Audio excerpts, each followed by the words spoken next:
her, der skal vi ud af sidevej nummer 1. Så vi holder lige øje med, når der er fri. Så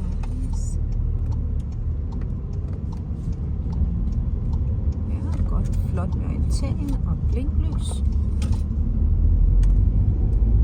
Godt, fint, rigtig godt, du vælger højre bane med det samme. Og så skal man op og køre 60. Så du viser bare, at du kan køre 60.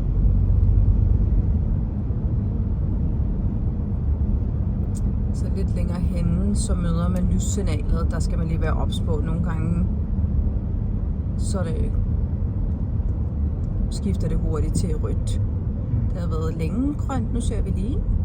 Hold du den bare tæt op af 60, så kan du sagtens nå det. Træder du bare til på speederen. Op på 60.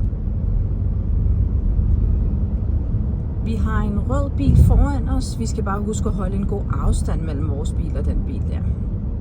Se, hver gang farten bliver sat op, så skal man altid huske at kigge efter, hvor der er en tavle, hvor farten ophører. Så en ophørstavle. Det er bare den, du holder øje med her. Fordi når vi møder den tavle, så må vi ikke et sekund efter, vi passerede den tavle, køre mere end i det her tilfælde 50. Så længere fremme, der har vi sammenflætning. Det viser den blå tavle, så der er lige en ting her. Så står der godt nok i det her sving, at man skal køre 30, men det er for høj fart. Du skal helt ned på 20-25. Det er et så skarpt sving her, og man lige efter skal faktisk stoppe for modkørende her,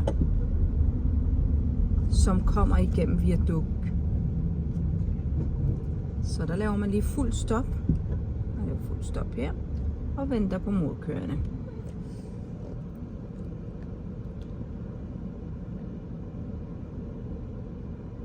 Og inden man sætter i gang, skal du huske, ja, rigtig flot, en orientering, som du lige gjorde der.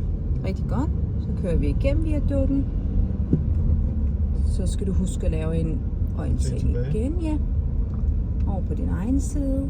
Og igen, hvis der er nogle modkørende, så er det os, der skal stoppe. Er der ikke, så husk en orientering, inden du kører ud.